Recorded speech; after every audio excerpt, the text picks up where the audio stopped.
This video is brought to you by Raycon True Wireless Earbuds. Stick around to hear more about them, and also a special holiday offer they're making available through my channel. Gamers! Happy Halo Day! That's right, it's an international holiday where we all celebrate the patron saint of badassery, John Halo, first of his name. The release of Halo Infinite marks the official end of the video game release season. What started back in August with the release of Back 4 Blood has now concluded.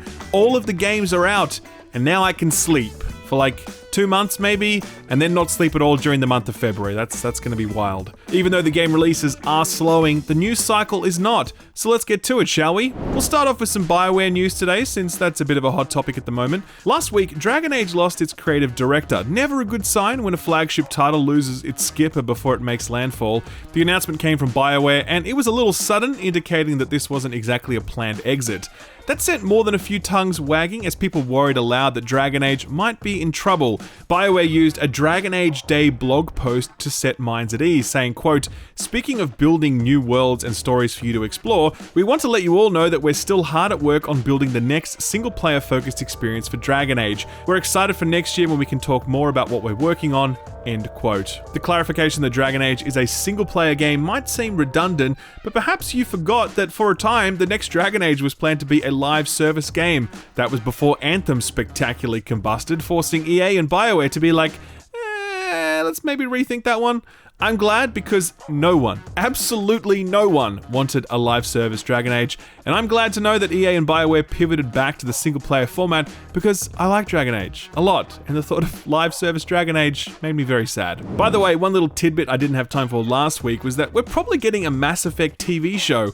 Amazon Studios head Jennifer Salk was speaking to Deadline and told them that the studio has a big appetite for fantasy and sci-fi content, and they were nearing a deal to develop a TV series based on Bioware's classic sci-fi saga. This immediately took everyone back to this image, which Henry Cavill shared on Instagram, of him reading a script, but the words were blurred out. Well, game pressure quickly unblurred them to reveal that he was reading a Mass Effect script. Could you imagine if Henry Cavill was Superman and Geralt of Rivia and Commander Shepard? Leave something for the rest of Hollywood, my dude. Just because you're the world's most handsome gamer doesn't mean you can take all the best roles for yourself. I'm just kidding, man. Please take them all. We love you. One role which Henry did not snatch up was that of Johnny Silverhand, played by Dorian Gray himself, Keanu Reeves. If you've ever dreamed of being able to gently caress his timeless black bob, then I've got good news for you. A Cyberpunk VR mod is on the way. Modder Luke Ross has previously made the GTA 5 and Red Dead Redemption 2 VR mods, so it's a miracle that Take-Two hasn't put this man in jail yet. His next project is a Cyberpunk VR mod, which he claims will be available as early as January next year. Ross has developed a toolset that lets him turn these mods around fairly quickly, but he admits that the rapid pace at which Cyberpunk has been updated and patched has made him reluctant to tackle the project. Still, this could be amazing. Cyberpunk's issues are many, but its visuals, its world design, they are, well, breathtaking. And I would definitely be reinstalling to experience this world from a VR perspective. Plus, those scenes, man, you know the ones. You know the ones. I'm not going to say because I'll get demonetized, but you know the ones. Obviously, I'm talking about the sex scenes. I wonder if we should include that last little bit. Alright, let's do Activision now. God, I hate these guys. I still can't believe that Bobby Kotick is CEO. He is a greedy, hypocritical shit stain, and his ongoing tenure is a weeping wound on Activision Blizzard that will never begin to heal until he is gone. But yes, he is CEO, and he continues to ignore the pressure he's receiving from all sides. This week, that pressure came from 6 state treasurers. The treasurers of the great states of California, Massachusetts, Illinois, Oregon, Delaware, and Nevada, they all Voltroned up to send a strongly worded letter of concern to the company, asking it to take swift and decisive action in response to the lawsuit brought by the state of California, the one alleging a culture of sexism and harassment. One treasurer, Michael Frericks of Illinois, took aim at Activision's leadership, saying, quote, "We're concerned that the current CEO and board directors don't have the skill set nor the conviction to institute these sweeping changes needed to transform their culture, to restore trust with employees and shareholders and their partners." End quote. Yeah, no shit. It isn't just the harassment at Activision Blizzard, it's also the disgusting greed. This week, Activision Blizzard laid off a third of the quality assurance testers working at Raven Software, one of the many studios contributing to Call of Duty. Many of these people had relocated to Wisconsin without any financial relocation support from Activision to work a job that pays $17 an hour with no benefits. And Call of Duty made Activision approximately $2 billion last year. Bobby Kotick himself took home $150 million last year, and these poor souls are out in their ass because this company didn't want to pay them $17 an hour. Oh, but don't worry though, those that didn't get sacked are getting a pay increase to $18.50 an hour. Disgraceful. Well, some members of Raven are not having it. Today, around 60 staff walked off the job and refused to return to work, citing one demand and one demand only: give those sacked workers their jobs back and make them full-time employees. The standoff is still ongoing, and I hope they win, because fuck Activision and their greed. There is no excuse for a company making this much money treating staff this way, and anyone who tries to offer up a justification has obviously just become a bit too accustomed to the taste of boot leather. The misdeeds of Activision Blizzard have a ripple effect across the entire industry that's being felt by at least one high-profile event, the Game Awards. This week, awards organizer Jeff Keighley did an interview with the Washington Post where he said that he was thinking about how to, quote, navigate Activision Blizzard's involvement at the event. The Washington Post would go on to write, quote, "We want to support employees and developers," said Keighley, who added he supported people coming forward with their stories, but also didn't want to diminish developers' opportunities to spotlight their games. "We have to think very carefully about how to proceed here," end quote. This caused quite a ruckus on social media, as Jeff wasn't putting forward a clear, unequivocating message that condemned Activision Blizzard, in the same way that Jeff would publicly condemn Konami for refusing to let Kojima accept an award years prior. Obviously, these issues are very different and have very different legal implications attached to them, but many felt, myself included, that Jeff needed to put forward a clearer message on where the Game Awards stood in relation to this issue. That clarification would come soon after, with Jeff tweeting the following, quote, "Beyond its nominations, I can confirm that Activision Blizzard will not be part of this year's The Game Awards. The Game Awards is a time of celebration for this industry, the biggest form of entertainment in the world. There is no place for abuse, harassment, or predatory practice in any company or any community. I also realize we have a big platform which can accelerate and inspire change. We are committed to that, and we all need to work together to build a better and more inclusive environment so everyone feels safe to build the world's best games," end quote. It's unclear whether Activision Blizzard's exclusion from the event is due to any sort of decision on the part of the Game Awards, or if they just self-selected out, given that they basically have no games coming out anyway, except for like a Warzone update. Regardless, it's nice to know we won't be seeing much of them, except when it comes to celebrating the hard work and achievement of the people in the trenches who make the games. Speaking of celebration, Final Fantasy Endwalker is out! Can you play it yet? Hell no. For real, I've tried to log in 3 times this week and the game was like, fuck off, we're full. I literally couldn't even join the queue to wait to play because the servers were capped to their cappity cap. All of them. The server congestion has led Square Enix to offer 7 days of free game time to anyone with a current subscription, a sort of apology for those like myself left out in the cold. In any other game, this congestion would typically be cause for raucous rebellion as angry gamers vent their frustration over Twitter, Reddit, Facebook, and forums. There's a little bit of that, but mostly the fans are like, it's all good, we understand, we love you, Yoshi P. Thank you for making games so good that I have to wait 5 hours to play it. For real, the Final Fantasy XIV community has seen the explosive growth that this title has gone through over the past year, and they're just happy that the game is getting the recognition it deserves, so they don't really mind. The same cannot be said of the Halo community, who this week had their subreddit shut down by the moderators owing to the toxicity of the debate surrounding missing features and monetization in the multiplayer side of the game. Mods claimed that 343 developers were being abused, doxed, and they even claimed that some people were making death threats. Obviously, that sort of behavior is totally fucked, and no community should have to put up with that at any point in time, and I applaud the mods for taking a strong stance against it. At the same time, I think this is a complex issue because I think what's happening now is that the entire Halo community is getting tarred with this toxic brush as though it's one great vitriolic hive mind. The reality is, the Halo community has some legitimate complaints about missing features and monetization, and it sucks that the actions of a tiny fraction of the community can shut down debate on those broader issues. Your average Halo fan isn't sending out death threats, but they are pissed off that they can't queue for Slayer, and they're pissed off that the cosmetics they used to be able to earn for free now cost hundreds of dollars, if you choose to buy them all, that is. More than that, actually. It's like $1,000 to buy everything in the Halo store.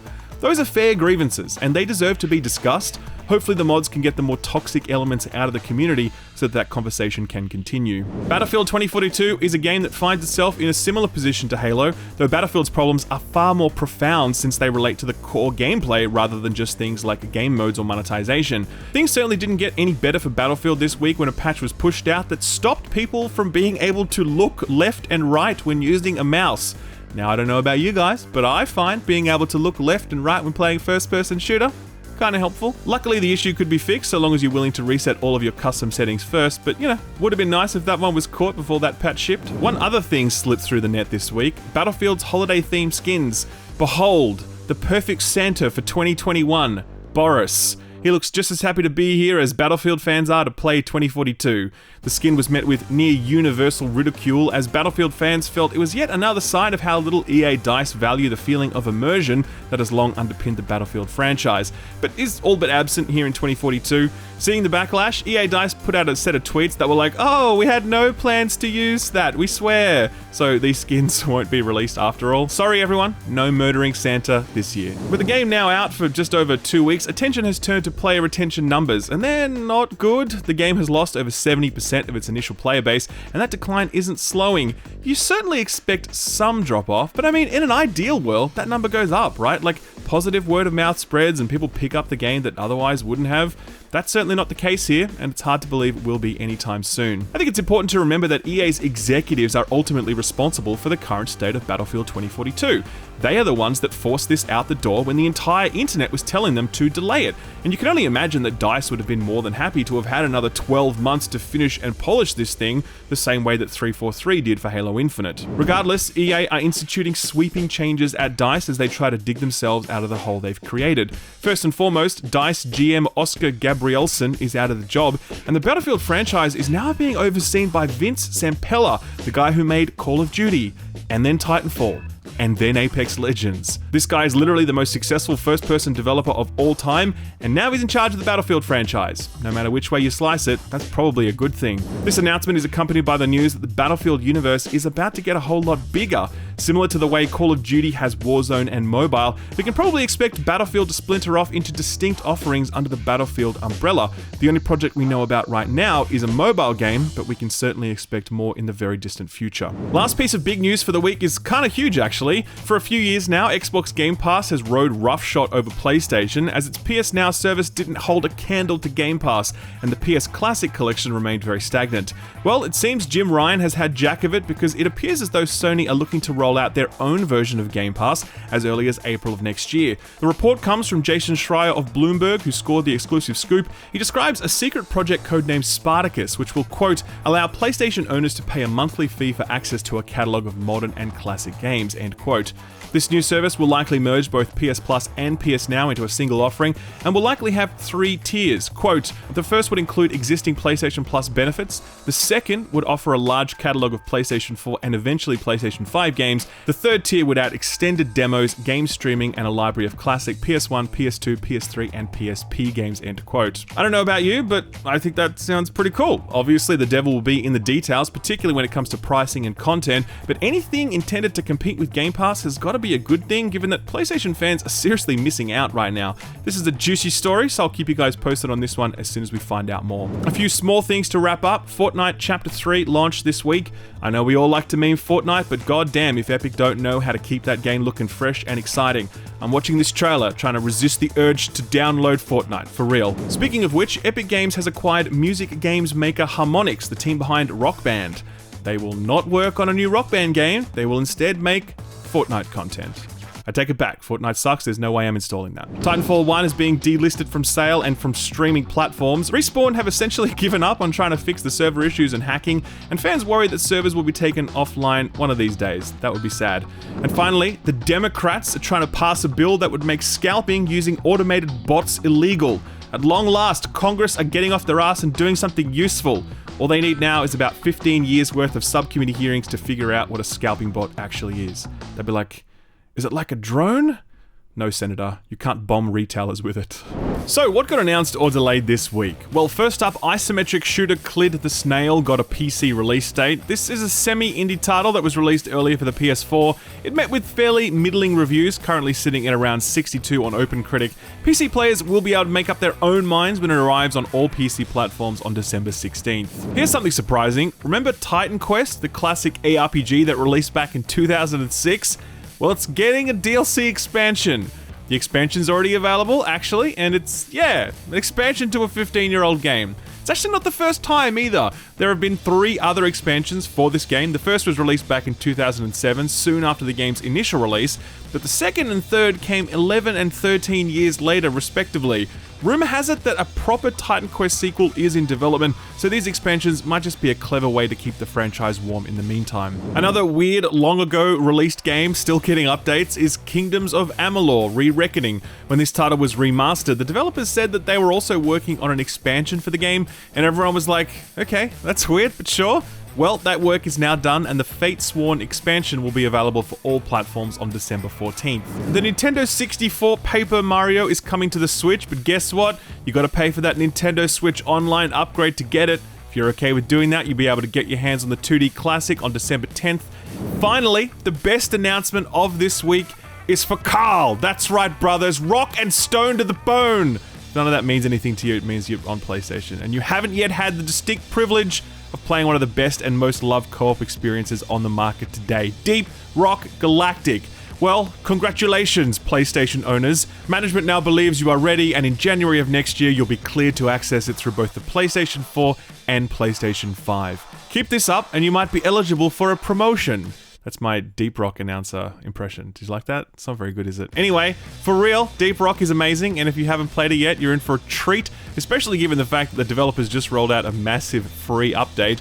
This one is special, trust me on that, so PlayStation fans, don't sleep on it. If you're curious to learn more, I'll leave a link to my review below. Alright, time for the review roundup. So, what came out last week? Century Age of Ashes launched into 1.0 after a lengthy beta phase, exclusive to PC for the moment, but you have to assume that a console release isn't too far off. No critic reviews for this one yet. I guess everyone was too busy reviewing Halo Infinite. The Steam reviews are fairly solid. It's currently sitting at around 73%, mostly positive. The positive reviews point to an experience that is as fun to play as it is to watch, because damn if this doesn't look hella fun. The more critical reviews are pointing to a lack of dedicated servers and some very wonky matchmaking that doesn't seem to care which region you're in, so you often get matched with people halfway across the world. Great if you're hosting the game, not so good if you're not.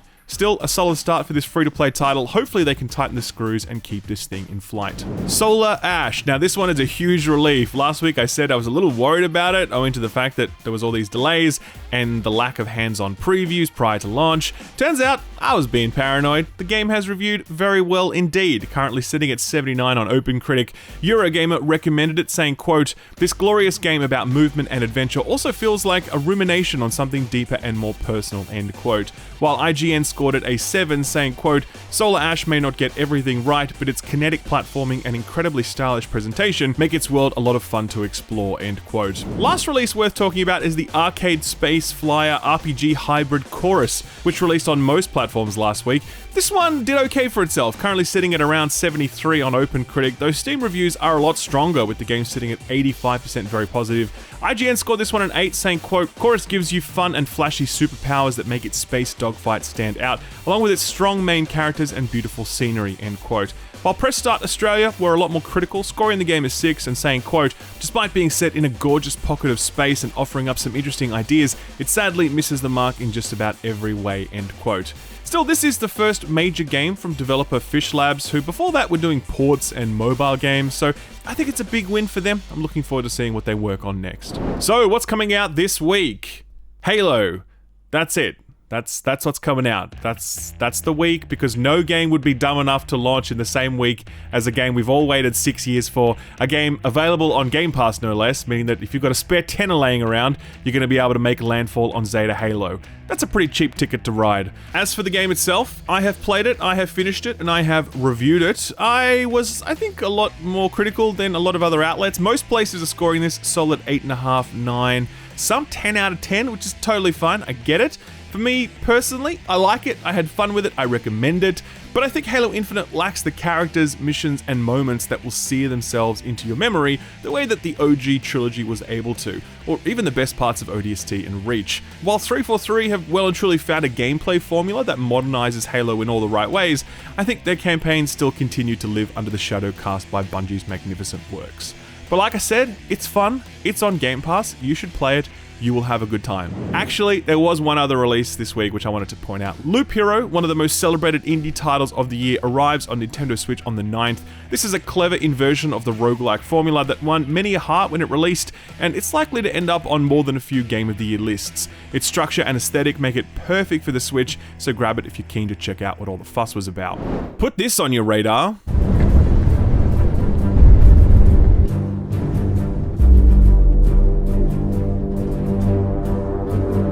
This is Abris. Relax, kid, it's not that kind of bris. This is instead a puzzle game from indie developer Randwork. This is a small team of 3 developers putting out their first game. I always find that stuff amazing because I can barely make toast on my own or with the assistance of 2 other people. And you got people out here making video games. It's fantastic.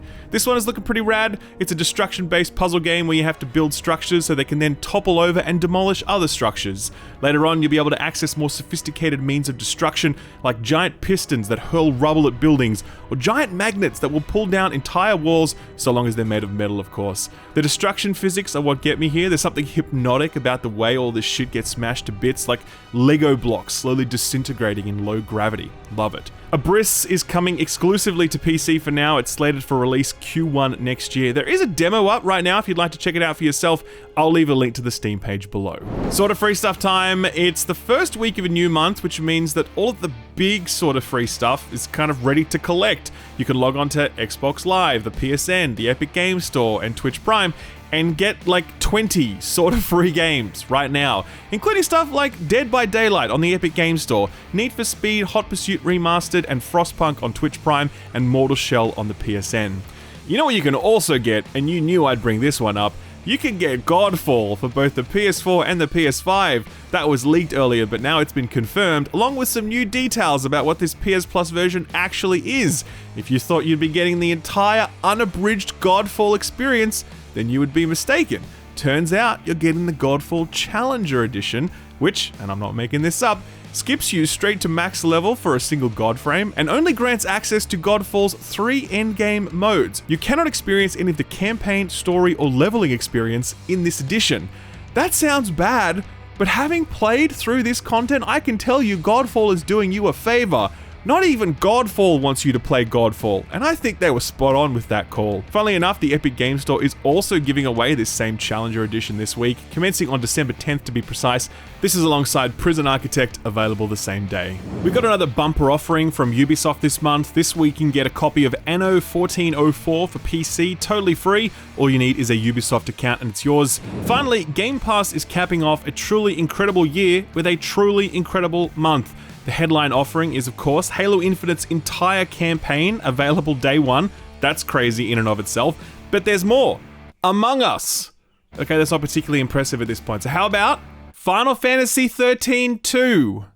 Okay, also not blowing the doors off the joint. How about Stardew Valley? Show me a person who has a bad word to say about that, and I will show you a fool. That's in there. Warhammer 40k Battle Sector is a very solid tactics game that Warhammer nerds all seem to love. The Forrest Gump game we've all been waiting for is here, Lawn Mowing Simulator. Would it surprise you to learn that I've actually heard very good things about this one? Because I have.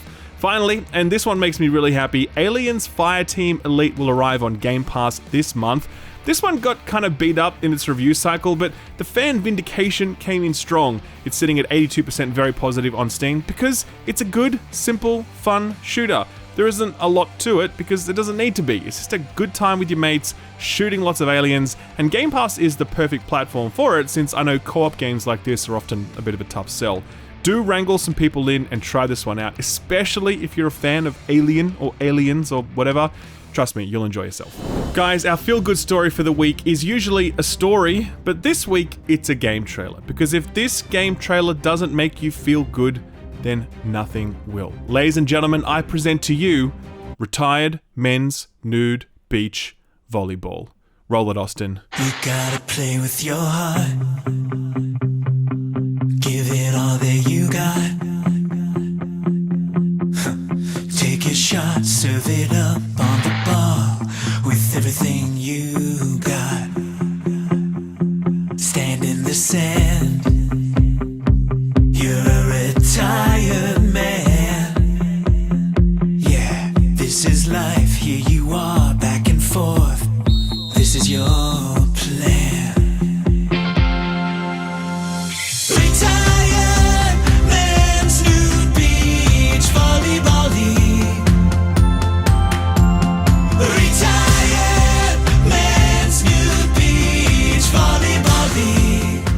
Was I right or was I right? This is retired men's nude beach volleyball and it's coming to Steam on December 10th. And while I will never condone censorship, this is one circumstance where I'm glad the developer has spared us the detail. And with that, This Week in Video Games is a wrap. I want to thank you for stopping by and spending some time with me today. Hopefully, you're grinding out some Halo multiplayer, maybe the campaign, some Final Fantasy XIV duty roulettes, or checking out some of the new Destiny 30th anniversary event so you can get yourself a Galahorn like the old times. There's a lot of great stuff to be playing this week, so I hope you're finding the time to play it. And I also hope you find the time to hit the like button on this video because that is a great kindness, one I always appreciate. I would love to have you back next week, so if you would like that, then hit the subscribe button, ding the notification bell. Thank you once again, and a big thank you to this week's sponsor, Raycon. You ever walk into a department store and hear Mariah Carey's Christmas song and think to yourself, man, I wish I could listen to this all the time, wherever I go? No, you haven't. No one has ever thought that. No one, okay? But there probably is some other good music that you might like to listen to everywhere you go, or a podcast maybe, or a YouTube video, or whatever. Enter Raycon wireless earbuds. Not only a great way to treat yourself, but also the perfect gift for pretty much anyone these holidays.